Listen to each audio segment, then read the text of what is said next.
Mga kapatid, hindi tayo magtatagal. Ang ating mensahe kukunin natin sa libro ni Judas. Jude, chapter 1. So, salamat po sa inyong pagpunta sa gabi ito. At naway abutin ng Panginoon ang ating mga pinahanglan ng espirituhanon. At tayo pagpalain ng Diyos ng kanyang salita. Pasensya ng bawat isa at tayo magpalakasan sa gabi ito. Napakaganda ng panahon, mga kapatid. Ito ay napaka-quality time. Quality time bonding together with Jesus Christ. At Jude, chapter 1 tayo, mga kapatid. Chapter 1, verse 24 hanggang 25. Jude, chapter 1, verse 24 hanggang 25. Ay iya nga makakapugong nga diri ka mo mapukan ngan magdadara iyo nga waray dumit o malipayon ngadton iya mahimayaon nga atubangan. Aiya nga makakapugong nga diri kamo mapukan ngan magdadara iyo nga waray dumit o malipayon ngadton iya mahimayaon nga atubangan. 25 ngadto hanamo lang nga Dios aton manunubos pinaagi ka ni Jesucristo nga aton Ginoo ang himaya pagkaharangdon gahom ngan pagpurutan ang mga panahon nga naglabay yana ngan hakadayonan. Amen. Ngadto hanamo lang nga Dios aton manunubos pinaagi ka ni Jesucristo nga aton Ginoo ang himaya pagkaharangdon gahom ngan pagpurutan ang mga panahon nga naglabay yana ngan hakadayonan. Amen. Pagdasal tayo saglit. Ang manaming Diyos, ikaw lang ang makakapag-ingat sa amin. Wala nang iba. Kung paano niligtas mo kami at ililigtas mo kami sa araw-araw. Iniligtas mo kami, ililigtas at ililigtas muli hanggang sa katapusan. Ikaw ang Diyos na nag-iingat sa amin sapagkat ikaw, Panginoon, ang nagtubos sa amin. Sa gabi ito, ipaalala mo sa amin ang katiyakan ng mga pangako mo sa aming mga buhay. At ang aming pananampalataya, ipagtibayin mo, Diyos, sabagat ikaw ang Diyos namin na amon ginsasarigan. Ikaw ang Diyos namon na nagtalwa sa amon. Ikaw din ang Diyos na magpapatibay sa amin. At ikaw ang Diyos ang magdadala sa amin sa iyong kaymayan, Panginoon. At ito, Panginoon, ay patuloy mong bigyan ng madikon nga paalala sa amin na patuloy na magtuhay mo, Diyos. Magsaligay mo. At hindi magtiwala sa aming mga sariling kakayanan, kundi sa iyo lang ang lahat ng kapurihan. Panginoon, patuloy mong biyayaan ang pagbiyahe ng aming pastor, kasamang mga kapatid namin. Patuloy mo silang bigyan ng mga provision sa kanilang paglalakbay. Samahan mo sa Lord Diyos hanggang sila ay makarating doon at makabalik din dito. At magampanan ang aming pastor ng kanyang mga layunin doon, alang-alang sa imong buraton, at pagpapatibay sa mga kapatiran din doon, O Diyos. Sa iyo ang kapurihan, pasalamat sa gabi ito. Pagtibayan mo ang aming pananampalataya. Umuwi kami ng may kasiyahan sa gabi ito sa pangalan ni Jesus. Amen. Makalingkod tayo, mga kapatid. So, binasa natin, klaro ang sabi ng Panginoon, mga kapatid, siya lang ang makakapugong na diri tayo mapahamak. Unto Him that is able to keep you from falling. God is the only one that is able to preserve us. Hindi ang tao, hindi ang relihiyon, kundi ang Diyos lang. Kaya ang ating kadluwasan, mga kapatid, na tinanggap mula sa Kanya, siya ang nagpili sa atin, siya din ang magpapanatili sa atin sa simula, sa gitna, hanggang sa wakas. Sabagat si Kristo, mga kapatid, siya ang kahapon, siya din ngayon, at siya din magpakailanman. Sa Hebreo 13:8, ang Diyos natin ay hindi nagbabago. Kung tayo ay Kanyang iniligtas, hindi niya sisirain ang Kanyang sariling pangalan, kundi ang Kanyang mga iniligtas ay tinitiyak niya na sila nga iligtas nga. Kaya kung mayroong nagdududa sa kaligtasan sa gabi ito, Wala kang dapat ipagduda sa Panginoon. Subagat ang Diyos natin ay hindi sinungaling. Ang kanyang karakter ay hindi nagbabago. Ang kanyang mga saad ay kanyang gintutuman. Basahin natin sa Hebreo 13:8, mga kapatid. Si Jesus, siya noon, siya ngayon, siya rin sa darating na panahon. Hebreo 13:8. Amo lagi hapon ni Hesu Kristo hadto. Yana nganha kadayunan. Puri ng Diyos. Na yung ating pananampalataya ay nakasalig sa matibay na bato. Tinatawag siyang matibay tungod kay diri hiya nababayo. Ang ating tagapagligtas ay hindi nagbabago.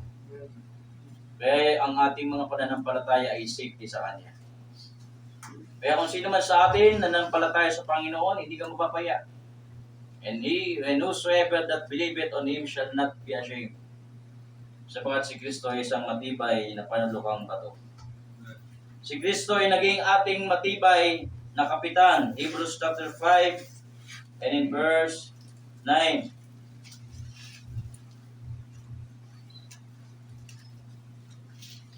Siya ay naging captain of our salvation. Hebreo 5:9.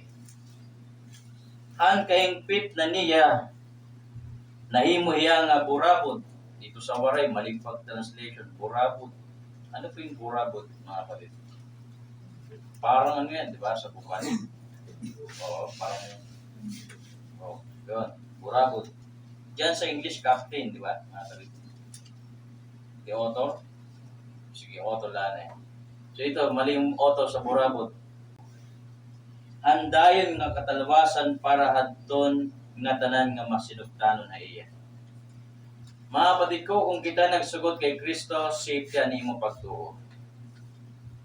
Kaya it is better, ina-advise sa atin, magpanatili tayo sa Panginoon. Kahit na magbago ang daigdig, magbago ang iyong emosyon, magbago na lahat, pero ang pananampalataya mo sa Kanya, huwag magbabago. Kaya ang Panginoon natin, mga kapatid, nagtatanong siya ng paulit-ulit na nasa lupa pa siya. Pagdating niya, sino kaya yung may pananampalataya pa? Kaya sa church, natitira ang may pananampalataya. Sa simbahan, hindi natitira ang matitibay, kundi ang mga taong may pananampalataya. Sabi sa Romans chapter 1, verse 17, as it is written, the just shall live by faith. Romans chapter 1, verse 17. Wala tayo sa Romans 1:16 hanggang 17. For I am not ashamed of the gospel of Christ, for it is the power of God unto salvation to everyone that believeth, unto the Jew first, and also to the Greeks. Si Apostol Pablo ay laging nagangaral ng mabuting balita. At yung mga sumasampalataya sa Panginoon ay matuwid dahil sa pananampalataya. Ayun o. Kay nagpapadayagan maupay nga sumat kung yun iinan o ang Diyos nga magmatadong nga tuwaiya ang mga tao. Pinaagi inihin pagtuo di kang hatinikangan nga tuwa katapusan. Sumalahan siringan kasulatan. Ang tao nga ginpakamatadong ang Diyos, pinaagi pagtuo mabubuhay. Mga kapatid ko, manatili tayo sa pananampalataya. Huwag tayong magbabago, sapagkat ang tagapagligtas natin hindi nagbabago. Yan ang karakter na dapat nating maintindihan. Huwag pabago-bago, sapagkat ang Diyos natin hindi nagbabago. Ngayon, kung dumating man yung time na tayo ay nangihina, lumapit tayo sa Panginoon. Lumapit tayo sa Panginoon, sapagkat ang Panginoon natin maluluyon. Punong-puno ang Diyos ng biyaya. Kaya sinasabihan tayo paulit-ulit ng Diyos, lumapit tayo sa Kanya. Hebrews 4:16. Lumapit tayo ng may katapangan sa trono ng biyaya. Hebrews chapter 4, verse 16. Mga kapatid, Napakamapalad natin kung tayo na sa Panginoon. Ano sabi ng salita ng Panginoon? Sanglip, pagmadasigon ng dangop kita ang trono ng Diyos, diin at to ang grasya. Nasaan ang grasya? Nasa Panginoon. Base karawato naton ang kaluoy nga hiagian naton ang grasya nga makakabulig ha panahon ang aton pagkinahanglan. Yan ang kailangan natin sa gawain. Biyaya ng Diyos. Kung dumating man yung time na naluluya ka sa Panginoon, lumapit ka, bumalik ka sa Panginoon. Bumalik ka sa trono ng Diyos. Sa trono ng Diyos na doon ka naligtas, bumalik ka doon. Bumalik ka sa burabot ng lahat ng biyaya. Hindi natin makikita sa libutan yan, kundi sa Panginoon lang. Kaya kung babalikan natin sa libro ng Judas, iingatan tayo ng Panginoon. Walang iba magsisafety sa atin. Hindi tayo masasafety ni Pastor. At hindi mo rin masasafety ang sarili mo. Sabagat sabi ng Judas 1, bakit natin? 24, haiya nga makakapugong nga dili ka mumakukan. Unto him that is able to keep you from falling.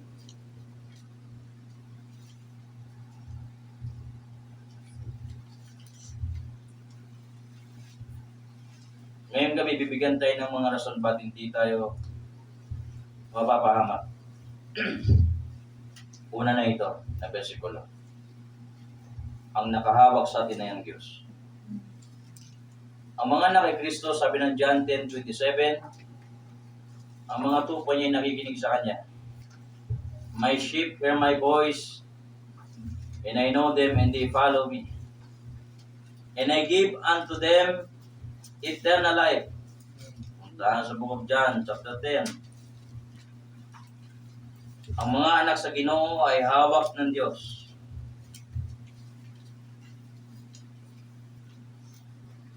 John, chapter 10, verse 27. Namamati ang akong tingog, ang akong mga karnero. Nakilala ako ira nga nasunod ira akon. Verse 28, nahatag ako ira handayon niya kinabuhi. Ngan diri nagud ira mamamatay. Ngan waray makakaagaw haira tikang haakon. 29, labawan nga tanan anakon amay nga amo ang naghatag haira haakon. Ngan waray gud makakaagaw haira tikang hankamot anamay. 30, mag-usala ang amay ug ako. Lahat ng may pananampalataya sa Diyos, hawak ng Diyos. Hindi ikaw ang nakahawak sa Diyos. Hindi tayo. Kundi ang Diyos ang nakahawak sa atin. Kaya kung ano man ang mangyari, huwag tayong matakot sa mangyayari sa daigdig na ito. Kung magkaroon ng lindol, magkaroon ng mga salot, magkaroon ng tagutom, kung magkaroon man ng mga pestilency, magkaroon ng kahirapan, ang mga anak ng Diyos ay hindi dapat matakot. Hawak tayo ng Diyos, mga kapatid ko. Hindi tayo hayaan ng Diyos. Ngayon, dumarating lang yung takot kapag namanghina ang ating mga pagduo.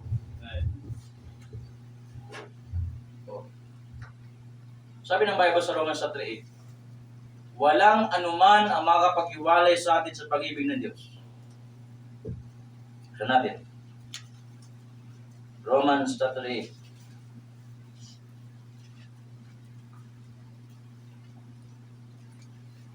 Mga kapatid, sana nasusundan niyo yung mga bersikulo. Para tumibay tayo. Kita nyo na yung ginawali dito, binubuksan talaga ang Bible. Romans 8:38 hanggang 39. Kay maaram ako nga waray gud bisan ano nga makakapabulag haaton ang iya gugma. Salamat sa Panginoon. Waray gud bisan pa ang kamatayon o ang kinabuhi. Bisan pa ang mga anghel o ang iba nga kagamhanan. Bisan pa ang panahon niya na o ang tiarabot. 39. bisan pa ang mga kahitas-an o ang mga kahiladman. Waray good bisan ano hangatanan ng mga binuhat nga makakapagulag haaton han gugmahan Dios. Pinaagi kan Kristo Jesus nga aton Ginoo. Kaya, mga kapatid ko, magpabilin tayo sa Panginoon. Huwag tayong nilalayo sa boundary ng Diyos. Kapag lumabas tayo sa linya ng Panginoon, mapapahamak tayo. Kaya ang church ay tinatawag ng Panginoon para sa atin, para doon tayo mapalakas, doon tayo mapatibay. Gusto ng Diyos na tandaan natin lahat na hindi tayo taga rito. Ang daigdig na ito ay wawasakin ng Diyos. Lahat ng bagay dito wawasakin ng Diyos. Walang matitira, wala ni isa. Sabagat dito nakatakda ang daigdig na ito, mga kapatid. At tingin natin yung mga magagandang lugar dito sa daigdig. Napapabilin. Kagandahan, kasikatan, lahat ng bagay sa kalibutan, mapapabilin. Mali. Lahat ng yan ay sisirain ng Diyos. Kaya ang mga pagtitiwala natin ay hindi dapat napunta dyan. Ang ating pagtitiwala ay tanging sa Diyos lang at sa Kanyang mabuting salita. Matthew 24:35, Heaven and earth shall pass away, but my words shall not pass away. Kung anak ka ng Diyos, hindi ka magtitiwala sa mundo. Totoo yan. Hindi mo hanapin ang kasiyahan mo sa daigdig na ito, sapagkat lahat ng ito sisirain ng Diyos yan. Saan ka masaya ngayon? Aside sa Ginoo, diin ka malipay. Sa imong uyab, masaya ka sa imong uyab. Masaya ka sa pera. Masaya ka sa kasikatan. Masaya ka sa... mga kapatid ko, wala tayong ibang dapat maging kasiyahan ng Diyos lang. Lahat ng ito sisirain ng Diyos to. Sabagat ang Diyos ay napakabuti sa atin. Nakita nyo, tayo niligtas niya. May kausap ako kanina ng kapatiran. Sabi ko sa niya, ito mo, hindi lahat niligtas ng Diyos. Bakit tayo yung ligtas? Sa dami-dami ng tao sa daigdig, bakit tayo ang mga niligtas ng Diyos? Isang bagay yan na dapat maging masaya tayo, mga kapatid. Naligtas ka. Iano mo yan, i-cherish mo yan. Hindi lahat ng tao meron yan. Kaya nga yung pangako ng Jude 1:24, hindi para sa lahat yan. Sa Kanya na makakapag-iingat sa iyo sa pagkahulog. Hindi para sa lahat yan.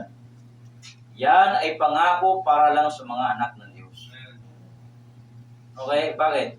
Binigyan niya tayo ng buhay na walang hanggan. Hawak-hawak tayo ng Diyos sa Kanyang mga kamay. Si Kristo ay nasa atin. Walang makapag-iwalay sa atin mula sa pag-ibig ni Kristo. Punta tayo sa Ephesians chapter 1. Marami pa tayo makikita ng pagpapala. Pinili tayo ng Diyos sa kaligtasan. Ephesians chapter 1. Tungod kaya ng kaluwasan natin, mga kapatid, sa simula, gitna, hanggang dulo, gawa ng Diyos. Sa simula pa lang, pinili na tayo ng Panginoon sa kaligtasan. Ephesians chapter 1. Verse 3 hanggang verse 4. Efeso 1:3 hanggang 4. Magpasalamat kita ang Diyos nga Amay, ang aton Ginoo Jesucristo. Kaya aton pakigusa kan Kristo, gintagan kita niya in mga kaupayan.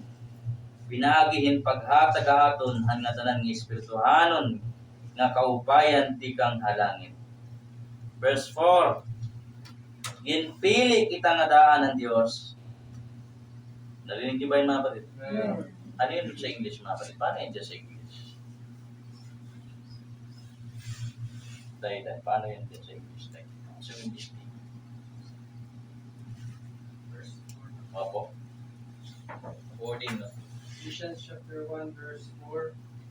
According as He had chosen us in Him before the foundation of the world, that we should be holy and without blame before Him. Di pa ginagawang daigdig, nasa isip ka na ng Diyos. Ganon tayo tinalaga ng Diyos sa kaligtasan. Hindi pa ginagawa ang daigdig, pinili ka na ng Diyos. Kaya yung pangako ng kaligtasan, bago pa yan ginawang daigdig. Ipitin natin ng Ephesians. Punta tayo sa Titus chapter 1, mga kapatid, in verse 2. Sabi ng Bible, in hope of eternal life, which God that cannot lie, promised before the world began. Sa pangako ng kinabuhi nga waray katapusan, sa saad ng Ginoo, ng Diyos ay hindi nagsisinungaling. Pinili. Okay? Nga pinapasikat tida ang paglaom ang dayon niya kinabuhi, ang Diyos na dili nagbubuwa, nagsaad aton ini nga kinabuhi, tikang pa at tinikangan. Isipin niyo, wala pa yung puno. Alam na ng Diyos maliligtas ka.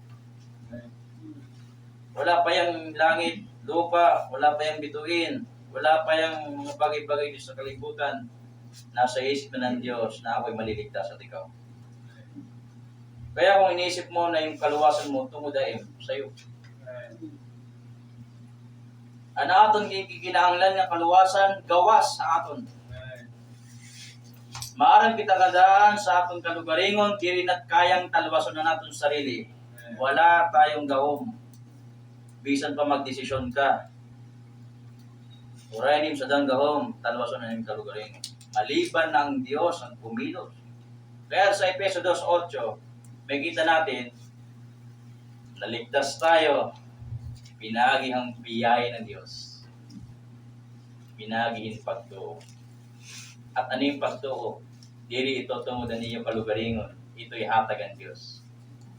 Ang aton gawong nga magtuo tayo kay Kristo, hatag ito ng Ginoo at basahin natin, Efeso 2. Nandiyan din yan. Balik tayo sa Efeso. Efeso 2:8. Kay pinagihin pagtuo, natalwas kamo tungod ang grasya ng Diyos. Salamat sa Diyos.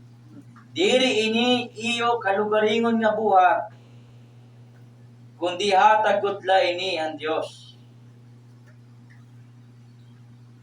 Amen mga kapatid. Waray good news din sa dang ipanhampo, tungod nga diri ini bunga ang iyo kalugaringon nga mga buhat. Verse 10, ang Diyos amo ang aton magpuruhat. Hindi ko na isusumpaya. Ang Diyos amo ang aton magpuruhat. Kaya yung kaligtasan natin mga kapatid, iingatan tayo ng Diyos hanggang sa dulo. Hanggang sa dulo, hanggang sa huli. Pinagsama ko yung dulo tsaka huli. Duli. Di ba? Huli tsaka dulo, duli. Iingatan tayo ng Diyos hanggang sa huli, sapagkat pinili niya tayo noon pa. At ang kanyang sariling pangalan, hindi niya sisirain yun. Diyos eh. Ang Diyos hindi nagsisinungaling. Ang Diyos hindi nagbabago. Tawag siyang immutable. Kaya kung nagawa man nating sumampalataya kay Kristo, yan ay gawa ng Diyos sa buhay natin. Hindi ka naligtas dahil nagtuo ka. Tinulungan ka ng Diyos, magtuo ka. Kasi maraming taong nakabatihan mauping asumak pero waray magtuo. That is why nagdadasal tayo, Panginoon, sa tuwing iginawalin ni mo pulong, kumilos ka. Sabagat alam natin na kahit may pangaral ang mauping asumat, kung ang gahom ng Diyos hindi gigiyos, waray matatalwas. Lagpas yun sa kakayahan natin eh. It's beyond our power. Lagpas yun. Hindi natin nakikita yun. Sabi ng kanta, I know not how the Spirit moves. Verse 2 yata ng I know my believe. I know not how the Spirit moves, convincing men of sin. Sabi nung gumawa nung I know my believe, hindi ko alam paano kumikilos yung Holy Spirit para kumbinsihin yung mga makasalanan sa sumampalataya. Kaya ang kaligtasan natin mga kapatid, ito ay sigurado. Ito'y gawa ng Diyos sa atin. Pinili ka ng Diyos. Ganon ka ka-espesyal. Hindi ka man pinili ng pinili mo. Wow. Mga lumalablag dyan, pinili ka ng Panginoon. Noon pa, hindi ka pa pinapanganak. Pangalawa, sumunod, balik tayo sa Ephesians 1. Pinili ka ng Diyos sa kaluwasan, ikaduha, namatay si Kristo para sa iyo. Padayon kita pagbasa mga kapatid. Efeso 1:5. Efeso 1:5. Ang Diyos daan nagdarang nga pinaagi kan ni Hesus Kristo ang kunon kita nga iya mga anak. Amoy ni an iya kalipay nga nan iya tuyo. 6. Pagdayawon ta ang Dios tungod an iya maimayaon nga grasya nga ginhatag aton pinaagin iya hinigugma nga anak. 7. Kay nataluwas kita pinaagi ang dugo ni Kristo. Haaton pa ginpasaylo an aton mga sala. Pagkadako ang grasya ng Dios. 8. Nga iya ginhatag aton inuwaray sukol. Abugos niya nga kinaadman ng ibaro. Purihin ang Diyos. Pinili tayo ng Diyos, hindi pa ginagawa sa liputan. Dahil tayo sa ating mga kasalanan, ay naging alipin ng kasalanan sa kaaway ng Diyos sa Satanas, ang Diablo, sa kabutihan ng Diyos, sa kanyang pangako sa buhay na walang hanggan, binigay niya ang kanyang bugtong na anak upang tubusin tayo. Hindi ka lang basta pinili, kundi tinubos. Tinubos ka ng Diyos. Kaya sinong nagmamayari sa atin ngayon? Kung tayo ay tinubos ng Diyos, sino ang natagiyahat? Sa lahat ng tinubos ang Ginoo, kanang Ginoo na tayo. Kanang Ginoo ka na. Kung pinalit ka, kanay ka, sa pumalit. Alam naman sa dito, ginpalitan. Parang bumili ka ng di mo nakuha yung binili mo. Diba? Kung tinubos ka ang Diyos, kanay ka. Sa Diyos ka. Kaya, pinili ka na, tinubos ka pa. Sumunod, sinelyuhan pa tayo ng banal na spirito. Masaya din. Efeso 1:13. Diyan din. Ephesians 1:13. Nga naamo liwat an mahitungod ha iyo. Han pakabati niyo an maupay nga mensahe, an maupay nga sumat nga nagdara iyo han kataluwasan nahimo kamo nga mga tawo ang Dios. Nagtuo kamo kan Kristo ngan ipinatik kan Dios didaha iyo an iya pagkatag-iya. Pinagingin paghatag iyo an iya ginsaad ni Espiritu Santo. Pinili tayo ng Diyos, tinubos tayo ng Diyos, pinatik pa sa atin ang banal na Espiritu. Kaya, kung susuklon mo iton, hinumero, mapuri. Ang tawag dyan, mga espirituhanan ng mga panalangin. Kung naunawaan mo itong mensahe, pinagpala ka ng Diyos. Ngayon, hindi mo naintindihan, sikapin mong intindihin. Patulong ka sa Ginoo. Sabi mo, Panginoon, ano ba yun? Sa pagkataon ng iidin ng tulong sa Diyos, maintindihan natin ang salita ng Diyos. Pangangaral, hindi ginagamitan ng enticing words of man's wisdom. Kundi, bahalang Panginoon kumilos. Sisipin niyo mga kapatid, iingatan tayo ng Diyos sa pagkahulog. Isi-safety ka niya hanggang makadangat tayo sa langit. Pinili ka niya bago pag ginawang kalibutan. Tinubos ka sa pinaagihan dugo ni Kristo. At yan na, ang pagtuong ni mo kay Kristo, gipatik pa niya mo ang barang Espiritu. Ngayon, mawawala bang kaligtasan natin? Hindi rin. Kanina, sa mga sumasampalataya. Kaya, malaking dako na sayop ang umalis sa pagtuo. Ang naiiwan sa iglesia, mga may pananampalataya. Kung may daning pananampalataya sa Panginoon, mapapabiling ka. Kaya huwag kang alis dyan. Sabagat nasa mabuting daan ka. Sabi ng Panginoon sa Juan 8:12, ang sino mang susunod sa Kanya, hindi nalalakad sa kadiliman. Wala tayong ibang layunin araw-araw. Lagi nating isaalaala ang dugo at katawan ni Kristo sa ating mga buhay.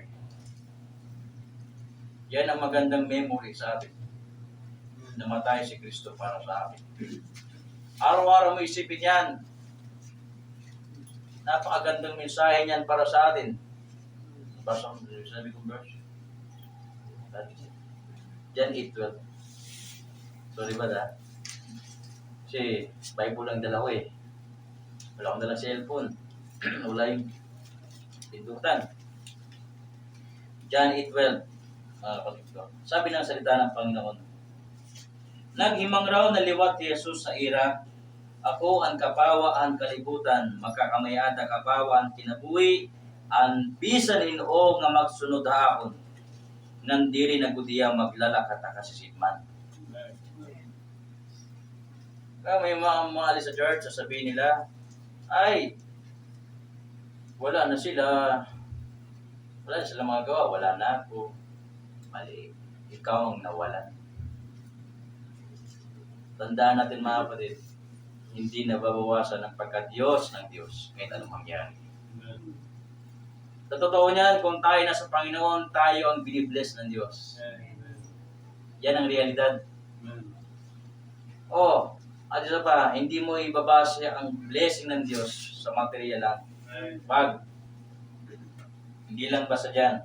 Aralin mo ang Biblia, makikita mo ang pinaka-blessing ng Diyos sa atin ay hindi material, kundi sarili niya. Kasi iwan ka man ng material mo, kasama mo naman ang Diyos. Tingnan niyo si Job. Iniwan siya ng mga ari-arian niya.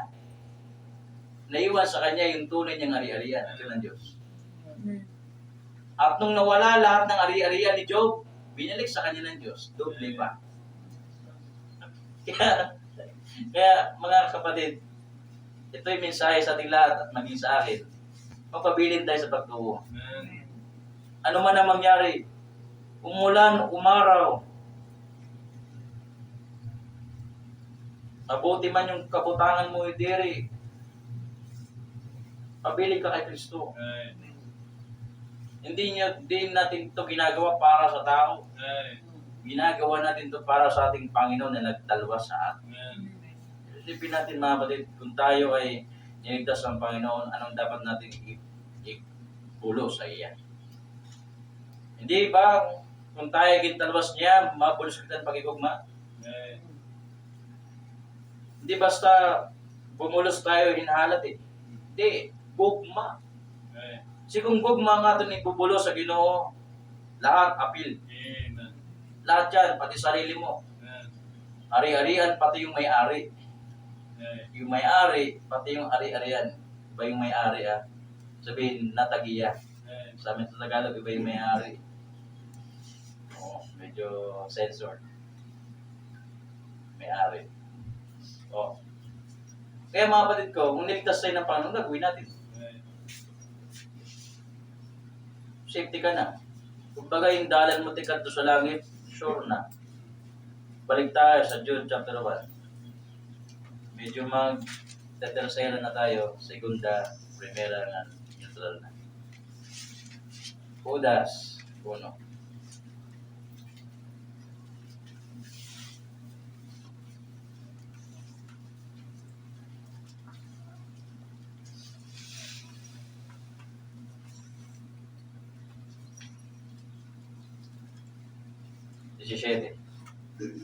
Dito tayo sa aplikasyon. Kung tayo ligtas na, pagkahagi tayo ng Iglesia ng Panginoon, dapat alam natin to. Verse 17, kundi panumdum, kasanggayan ko, panumdum hanigin sumatay iyo hadto ang mga apostoles, anaton Ginoo sa Kristo. 18, nagsiling hiray iyo, kung umabot na ang katapusan ng mga adlaw, mapakita in mga tao nga magsusunod. Mapakita in mga tao nga mag-uuyan-uyan ha iyo. Mga tao nga magsusunod din ila mga magraot nga mga ungara. 19. Kira, amo ang inungdanan pagkabahin-bahin ang mga tao. Amo inihirahan ginlalat nga na ira mga kaipahon nga lawas nun, nga nuwaray didahayira ang Espiritu. 20. Kundi kamo, asangkayan ko, ipadayon ang pagpadig-on ang iyo paraan nga pagtuo. Pagampo kamo hagahom ang Espiritu Santo. 21. Ngan pagpabilin kamo, didaan gugmahan Dios. Samtang naguhulat kamo han aton Ginoo sa Kristo. Natungod aniya kaluoy, mahatag ayo han walay katapusan nga kinabuhi. Kahit ba natin mga kapatid ko, iingatan mo yung sarili mo. Kahit naligtas ka na, hindi nawawala yung dapat alert ako sa sarili mo. Bakit binigyan ng diin dyan mga kapatid? Pagdig-unan iyo pagtuo. Pagpadig-unan iyo baran na pagtuo. Bisan pa na atong dalan, sigurado na ang atong destinasyon, sure, kung ang mga mabiyahe, may sira, di tayo makakarating. Mayiging mahirap ang dalan, di tayo makakarating sa na maayos. Amen. Kahit na si Pastor papunta ng Maynila, alam niya yung pupuntahan niya, kung yung sasakyan hindi siya kondisyon. Kung pwede si Pastor, kondisyon siya. Katawan niya, isip niya, sakyan, mga kasama niya, kondisyon din. Okay lang si Pastor makatulog, basta yung kasama niya gising. Pastor.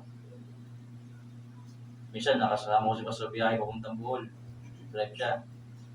Bira, mahulog namin sa gutter. Doon na kami sa Damuan. Sa pangkaming Bohol, sa Panglao. Pastor, gising. Yung gulong, gumagano sa gutter eh. Pray natin, pati kasama niya.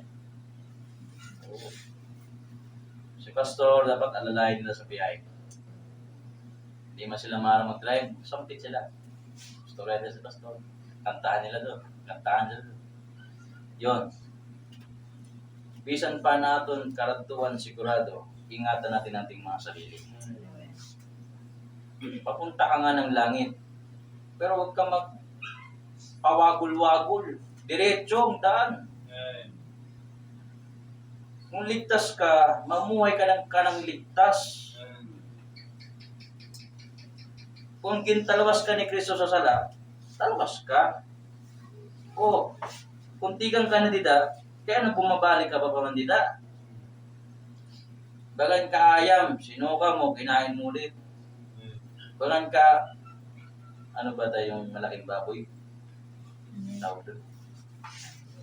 Baboy ba sir?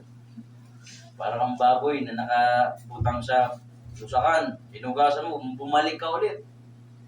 Nilinis ka na ng Panginoon, magpabiling ka dida. Huwag ka maniniwala sa daigdig. Ang daigdig ay matagal nang mapandaraya. Matagal na yan. Mga Kristiyano, walang gagawin sa mga Kristiyano ng daigdig, dadayain tayo niya. Bubulagin ka. Papakitaan ka ng maraming mga expectation. Ganda.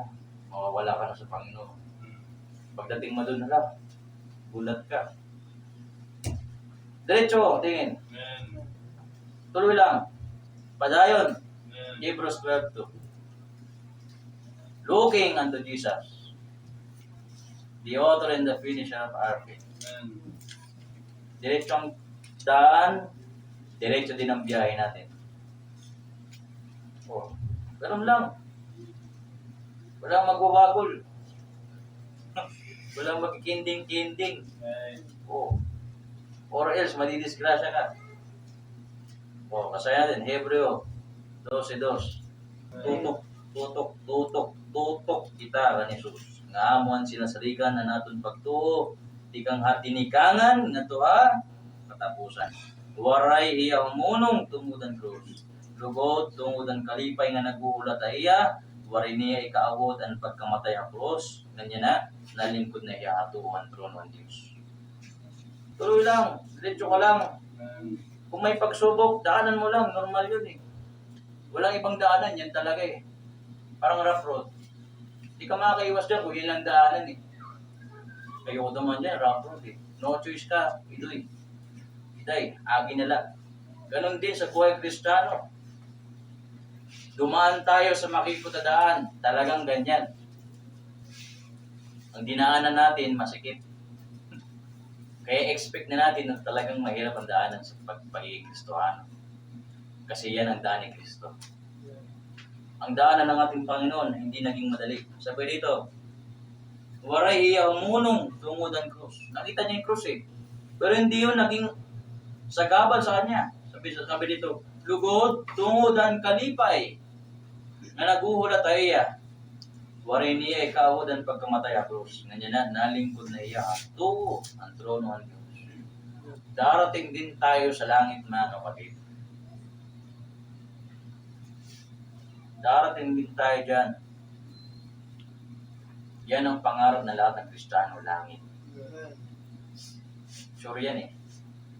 Kung bakit pa tayo nandito sa lupa, kailangan natin gawin ang kalooban ng Diyos. Huwag mo hayaan na sasayang ang buhay mo, hindi mo ginagawa ang kalooban ng Diyos. Sayang. Alamin mo ang kalooban ng Diyos. Samtang waray pakita ng to, alamin mo ang kalooban ng Diyos. Gawin mo. Darating ka doon, masaya ka. Sabihin ng Panginoon, oh, welcome ka dito. Maupay ka nga sa lubong. Oh. Kaya, tatakot tayo sa tao. Wag. Pumadlok. Ipaglaban mo yung nagligtas sa'yo. Pinaglaban ka niya hanggang sa dulo eh. Paglaban mo rin siya. Ano lang yun. Kamatakot sa kamatayan. Magutom. Gutom lahat. Gutom lahat eh. Reklamo. Yan talaga eh. Kasi may araw din na handaan eh. Diba? May araw na busog ka. May araw din na gutom ka. Masalamat ka nga nung dumating sa'yo. May panahon na higa sa sahig. May panahon din na higa sa kutsyon. Salamat sa sponsor. Palayan ka ni Lord. Diba? May panahon na mauulanan ka. May panahon din na magkakatot ka. May panahon na tayo masaya. May panahon na tayo malungkot. May panahon na tayo nasa gera. May panahon na kapayapaan din. Ganun lang sa buhay Kristiyano. Pero lagi tayong manghawak sa sahad ng atong tagapagligtas. Mawawaray nga ni kita dita, mawawala tayo sa plano ng Diyos. Laging isa-isip mo yun, si Kristo. Si Kristo. Colossians 3:1. This is our last verse. Bless tayo ng Panginoon.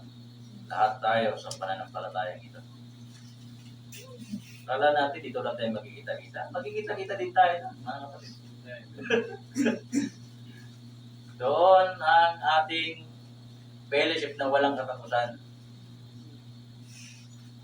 Wow, may Kristiyano dito, ayaw makita yung mga member. Ano ay, may member tayo, ayaw makita yung kampo member. Doon, hindi siya makapagtago eh. Hindi siya magkakasama kayo lahat doon eh.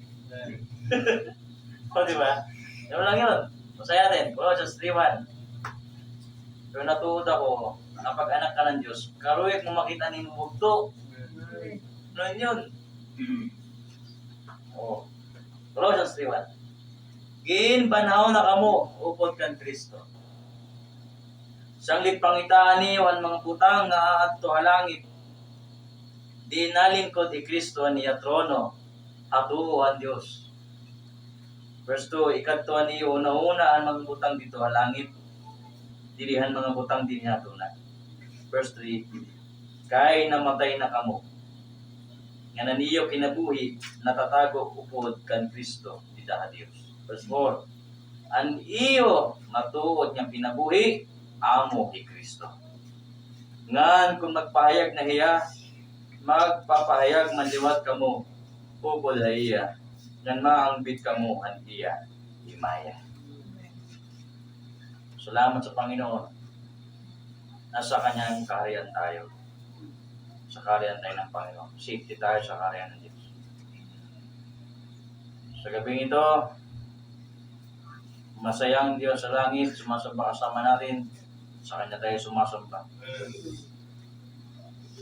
Hindi lang tayo nakakapakinig ng mensahe na ito, pati mga palaka, pati mga butiki. Ano pa yung meron dito? Still may daga ba dito? Meron. Marami, yahat na. No? Hindi lang tao nakakapakinig sa salita ng Diyos, pati mga hayop. Pati mga lupa, mga dahon nakakapakinig ng mensahe. At lahat sila ay masayang nakikinig sa salita ng Diyos. Sabi ng mga nilalang ng Diyos. Sabi ng mga ginimo ng Diyos. Yun ang salita ng gumawa sa atin. Sabi ng Bible, preach the gospel to every creature. Nasa kaharian tayo ng Panginoon. Safety tayo sa kaharian ng Diyos. Kaya sa tuwing pananambahan, ito ay hindi pabigat sa atin. Masaya tayo sumasamba. Baga yung puso natin lumulukso kapag naririnig natin yung salita ng Diyos. Sa bagay ito ay buhay na natin.